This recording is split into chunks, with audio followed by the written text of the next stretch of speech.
This weekend sees us arrive in Shanghai for the Chinese Grand Prix. First up is today's practice session.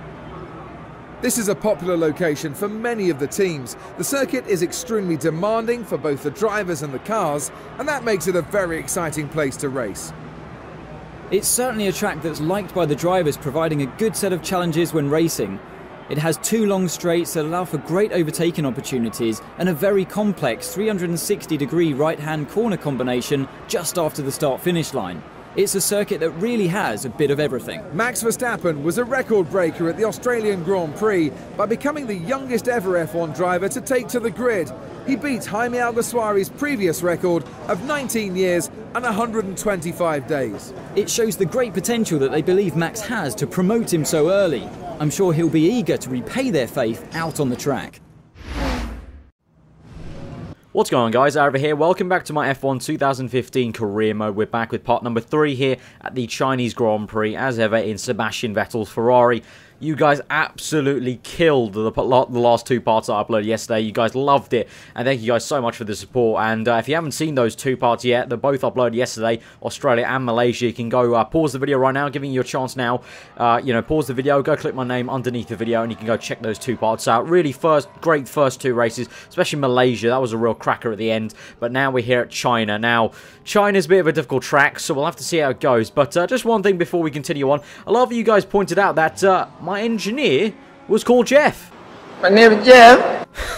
Good old Jeff. The name Jeff's banged around this channel quite a few times over the year. But yeah, getting back to the action in practice. So yeah, just spectating a few cars here at the beginning. Then we did a few laps. As I said, China's always been a difficult circuit for me on every F1 game. So I'm not expecting too much from this race in terms of our position, our finishing position. But we'll try our best. I need to say before we move on as well that the day one patch, basically that updates all the cars, has been installed now. So from this point onwards, this will be the day one patch onwards, and then obviously any patches after that will be installed. If you haven't seen the video I uploaded an hour ago about the day one patches and all the changes to all the cars, including the addition of mana, then go check that out. Detailing all the different aerodynamic changes. Now all the cars are updated to the Spanish Grand Prix aero packages, and they look a lot more realistic. But now here we go through. You saw our lap time was only P11, and that's probably a sign of things to come. Really, P11. China's really never been that great, even in these top cars. I really just don't do well here at this circuit. I don't know really what it is. I always just lose time, especially in the last sector, which is really just a straight, so I don't even know how I lose that much time. But anyway, let's get on to qualifying, shall we? And let's see what we can do. We'd like to welcome you from wherever in the world you join us today for this F1 qualifying session here in Shanghai, China. One of the big changes on this year's grid is Fernando Alonso, who's left Ferrari and is now back with McLaren. Many people would never have thought Fernando would go back to McLaren after the volatile year he spent there in 2007. But back he is, and he'll be wanting to make the most of their renewed partnership with Honda. So it's crunch time now at qualifying for the Chinese Grand Prix. Let's load up that setup, as we call our engineer over with the tablet, and we can load up our setup now. The setup I've got, I don't know if it's any good. I really just don't know what a good setup is on this game yet. It seems like parts of the setup menu are very much like the previous Codemasters games, where it's maybe the same sort of setting, but I'm yet to find out really what, lower wings will do or higher wings will do, or what really, the tire pressures will, how much will it affect. At some point, probably will have to try and test that out a little bit in a few time trial stuff and just some practice sessions. But apart from that, I felt the setup was okay. I mean, it got us P11 in practice, which wasn't amazing in the Ferrari, but we'll see what we can do now. So we're through to turn 1. Very awkward, kind of, you have to go like 4th gear for quite a while, then change that to 3rd momentarily, then in 2nd, and it just feels like you're waiting forever on this one. I think on the previous games you could go so much faster through the first turn, but I guess that's pretty realistic. Lack of downforce here with the 2015 cars compared to something like 2013, where you just went flat out through that first corner. So yeah, just waiting around really, and then through sector 1, not too much like time to really gain or lose, and in this second sector and the third one is where I lose most of my time against the AI. More so in the third sector, which you'll see coming up, but I just don't know how, because it's just like more of a straight. I guess I'm losing quite a lot of time through here in these S sections as I'm going quite wide, not really hitting any of the apexes there. You could see just getting a load of understeer. I probably need to maybe figure that out in a few later episodes to kind of counteract that. But now we go through to the third sector, and you'll see why I'm kind of puzzled why I lose time here, because it's literally just this turn, then it's a long straight, then it's the hairpin. So I don't know, maybe I've just got to run lower wings or something like that. But it's been an okay tidy lap, much better than it was in practice. It felt a lot more grippier than it did in practice, because obviously we were on the prime tyres, the white wall tyres in practice, and right now we're on the yellow wall option tyres. So far we're like one of the first few setting lap times, so that's why it says purple, but it probably won't be anywhere near pole time, but we'll see how it goes. Down to second gear through that hairpin. I'm assuming on heavier fuel we might have to go down to first gear for the first time in like ages on this game for that corner. But now we come through last corner, a little bit awkward because we nearly ran quite wide there, but right now it's third place, but I can tell you that's probably going to move down, so let's see where we end up. It's been a mighty qualifying performance from Mercedes today, with both cars on the front row for the race tomorrow. Well, it's going to be an interesting race towards the first corner tomorrow, because whoever leads into turn 2 will be in a very strong position to go on and win. It's now time to sit back and relax and enjoy the show. It's time for the Chinese Grand Prix here in Shanghai. On pole today is Lewis Hamilton. The Mercedes was dominant during qualifying, and with the power unit advantage, well, you just can't see anybody challenging for that race win today. He'll want to end this weekend on a high after yesterday's fantastic performance, but he's going to have a lot of competition. I doubt he'll be expecting an easy race, especially considering the teams around him. Kimi Raikkonen has been outperforming his fellow world champion teammate throughout this weekend, so he'll hope to continue doing so through the race this afternoon. The first person any Formula 1 driver wants to beat is his teammate. And never has that been truer than at Ferrari, where we've seen a sizzling intra-team rivalry between two ex-world champions.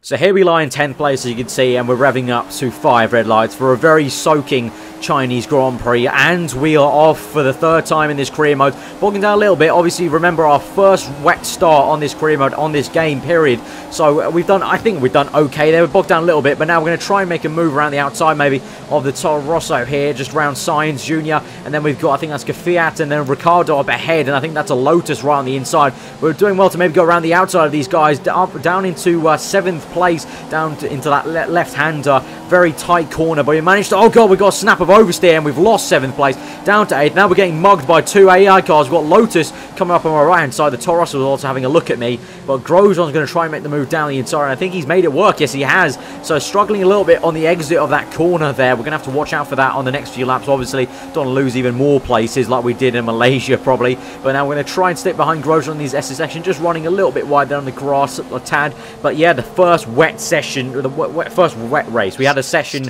of intermediates in Australia, but obviously the first race condition wet, wet conditions, and in terms of feeling, I guess obviously you guys want to know what it feels like.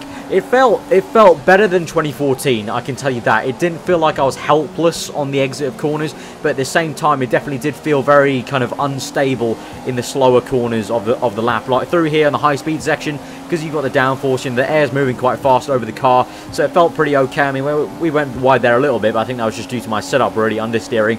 But on the slower corners, definitely did feel very twitchy. So in terms of the traction off the corners, it was still, like obviously not as good as the dry, but it wasn't like horrendously like just no hope in chance of catching anyone like it was in 2014. But it was definitely like a very twitchy car. You did have to kind of watch out for it. Definitely was a challenge. You can see here now on lap 9 now, 9 laps later, and we are just nowhere from 7th place. Fiat and the rest of the grid just shot off like a bullet. So even though I said it's like a little bit easier on the traction off the corners than 2014, it's still very difficult, because you can see I'm literally nowhere from 7th place, and I'm just training them. I'm basically just having a trolley train right behind me right now.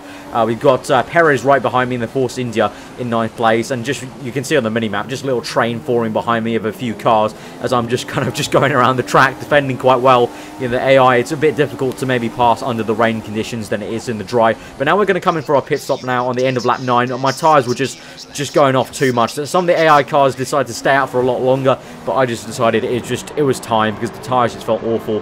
Now a lot of you guys have been asking me on Twitter over the last night about how you kind of feel the tyres out, because obviously there's no more tyre indicator on the OSD. You have to kind of ask your engineer either via the voice recognition software or you kind of just feel it. If you're on a wheel, you will get the benefit of feeling when the tyres are starting to go off. You can actually physically, the force feedback subtly kind of vibrates in a certain way to kind of let you know that your tyres are maybe graining a little bit and you just feel a lack of grip. Whereas, I don't know, I can't say for a pad because I haven't driven it on a controller, but, you know, the controller has vibration features, but it doesn't have like the full force feedback like a big motor generator wheel will have, so I don't know how effective that will be, but I can tell you the voice recognition stuff for the engineer is no gimmick. It does really help. You are going to have to use that to really know about your fuel, to know about your tyres, you know, especially if you're really close to margins with your fuel and stuff, you're going to want to know about that. But as I've been talking about all that stuff, we just passed a few cars off their pit. We're now in 11th place at the moment. Alonso's up ahead. I'm assuming and hoping he hasn't pit. If we're behind a McLaren in a Ferrari at the moment, then yeah, that's just, less said about that the better. I'm not going to lie though, I am, you know, compared to some people that I've seen around on Twitter banging in time trial lap times, it's going to take me a while to get used to this game. I've gotten slower from last year somehow, which I guess is a sort of a good thing for an entertainment factor. It means it's going to be a lot harder for me to get a podium and a win, and when that does happen, it'll be even more sweeter. And you know, to be honest, my content's never been based off being amazingly fast. But now there on lap 15, we've gone around the outside of Kvyat, so that's very good. Remember, Kvyat was ahead of us beforehand in the first stint of the race, so we managed to jump him, and now we're in 7th place, so that's pretty damn good if I say so myself, to jump him, because it looked like we had no hope in hell when, you know, at the first stint, because he just shot off like a bullet. Couldn't even see him on the mini-map, let alone down the straights. But now on to lap 17, we're in 7th place at the moment. The tyres are starting to go off a little bit more, and I feel like it's probably time for another pit stop soon. But we're going to continue on, as you can see, a few cars maybe in the pits now. We've got a car in the pits right there, and we're going to gain a place. That's Button, so Button quite far up. He probably went quite long in that first stint. But we should be probably pitting in the next, like, 3 laps, I would say, probably. But now we've gone wide there in turn 1. That's Felipe Massa. He's just come out of the pits. He's going to be on cold tyres, and we've just gone down the inside. And I think he was on prime tyres there. I think he was on prime tyres, but I went wide, which is a little unfortunate, but luckily I didn't lose much time there. I just went down the inside. I was going to say cold tyres, but he's on prime tyres as well. So I have no idea why he came on prime tyres. It was still damp on circuit and still raining. And at this point in the race, you can see that the track looks a lot drier. But I still wasn't sure. My engineer wasn't telling me anything about the rain. It looked still like it was maybe wet enough. You know, there are a few droplets on screen. But then I just looked behind me, saw the mini-map, and just concluded that all the AI had already started pitting for the dry tyres. And for some annoying reason, my engineer just didn't tell me. Jeff let me down. Jeff let me down. You know, it's not a laughing matter. Jeff let me down here in this race. As you can see now on lap 21, Perez flying past us on the left-hand side of the circuit. I'm still on the flipping intermediates. He's on the prime tyres, it looks like, or I think that may be options. I think it's option. Yeah, it is option. So we go down the inside of him, lock up a treat in first gear, and he gets us again on the exit. But yeah, Jeff really did not do me well. He didn't tell me anything about the rain. We're going to pit now on this lap for the dry tyres, but it's just not good enough. It was 3 laps too late, and now I'm just going to lose a bunch of positions. I know I probably should have second-guessed myself, ignored what Jeff was telling me or what he wasn't telling me, and probably just pit myself, but I really wasn't sure, so I just wanted to wait for his engineer, for his, you know, pit wall call, but it just never came. So, you know, we're onto the option tyres now, onto the correct tyre. We've got 6 laps to go, and now we're in 60th, I was going to say 50th there, 16th place at the moment, so that's great. That's 17th, brilliant, that's great. Great. 17th. We're second last in this race. We've got 6 laps to go. We're on the option tyres. We've got a bit of fuel to burn because we've been just saving it in the rain conditions. So let's go. Let's start overtaking. First off, Jenson Button here on the end of lap 22. Let's try and overtake him. He's in the McLaren Honda, so obviously he shouldn't be that fast down the straight. So let's see. This should be an easy move even without DRS. And his rain light's on there as it's still a little bit slippery, so that's why the rain light is there, that red flashing light if you were wondering. But we go right past him even before the DRS opens.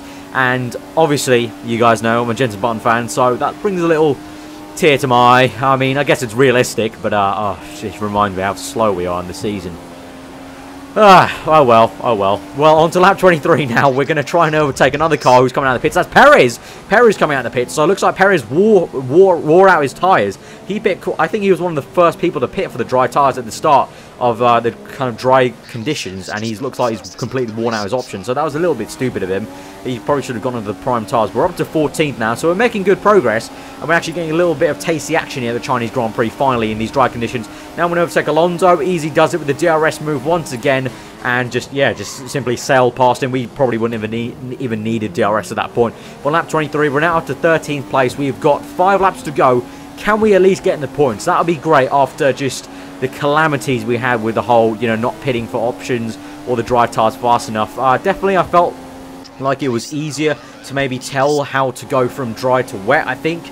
But I think it's a lot harder for me, at least, to tell from wet to dry. So that's something I'm going to need to work on, because we can't be having this every single race if it happens, if it's dynamic like this. But on lap 25 now, we go down the inside of the Lotus there, and now we're on the back of Nasr. We've been tapped a little bit there. Yellow flag is out. I think the Lotus behind us maybe spanned a little bit. I don't know what he's doing. I had the move done, and he kind of just tapped me a little bit. But now, onto the middle part of lap 25, we're trying to overtake Nasr. But as you can see, I'm having to hold back, and this is kind of a new thing with the AI.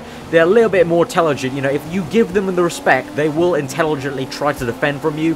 And if you race, try and do it a bit properly, you will end up having to be like, you'll basically be doing this. It'll a bit more realistic, like you see in real life. Cars having to hang back until they get to the suitable place to overtake. Like now, we get him on the entry to the back straight. That was actually great traction off the corner with the Ferrari. Obviously better downforce than the Sauber, so it's always going to happen like that. And we open the DRS there, but an easy move there for 11th place. And now we've got 2 laps left. Can we get 10th place from up ahead? Max Verstappen, can we get him? 2 laps to go. It's going to be tricky. Let's see if he defends. Obviously, the youngster in Formula 1, he's going to be quite aggressive. Let's see. We lose the back end there a little bit in 3rd gear, so that's not going to help us any bit. But we've gone fastest in the 1st sector there. You can see it on the mini-map. A new way to tell you the sector times. It doesn't tell you the sector times on the right-hand side now. It tells you on the mini-map by just colouring up the map purple or green or yellow. But now we're closing up on Max Verstappen here through left-hander, getting much better kind of entry into these apexes. Like even better entry than we did in qualifying, really. We didn't hit that apex in qualifying. So now on lap 26, we're making a dive bomb move. We're locked up on the left tyre there, left front, but we made the move stick, and that was quite a nice move there for 10th place. So we're going to get 1 point. Yep, 1 point. I don't know why I'm sounding so excited, but you know what? It was a good fight back, I guess, but 1 point's really not what you want, is it? Especially in a Ferrari. Oh well. Well, we're finishing the race now on lap 28 in 10th place. We're going to get 1 championship point. I feel a very well-earned 1 championship point. We've run out of fuel, as you can hear, probably just if you strain your ears, you can hear we've run out of fuel there, but we've got 10th place. A disappointing Chinese Grand Prix, I must say. We should have done better, especially with the pit strategy. Jeff and myself, we just screwed ourselves over there. But you know what? China not being my favourite circuit, I'm going to take that. Great win today for the Silver Arrows of Mercedes-Benz. They certainly had the best car today. What a weekend it's been, and one that's been thoroughly enjoyable. After all that excitement, it's time for a lie down, I think. Thanks for joining us, and goodbye until the next race. So guys, that's the end of part number 3 of my F1 2015 career mode. If you did enjoy it, be sure to smash that like button, comment below on what you thought. Subscribe if you're new around here for daily Formula 1 content. I'll be continuing to bring out daily F1 career mode for you guys. And I really hope you're enjoying it, because you guys absolutely smashed the support. I can't say it enough. Just thank you so much for the support on the first 2 parts. And I just, with support like that, I'm just loving it. And I just want to keep on doing career mode and just, just bringing them out daily. Just enjoying it so much. That was a disappointing race. Hopefully we can have a better one in Bahrain next time. But again, if you did enjoy that, give it a like. Comment below what you thought. Subscribe to me around here for weekly F1. I've been around for home Joris today, and I'll see you guys next time.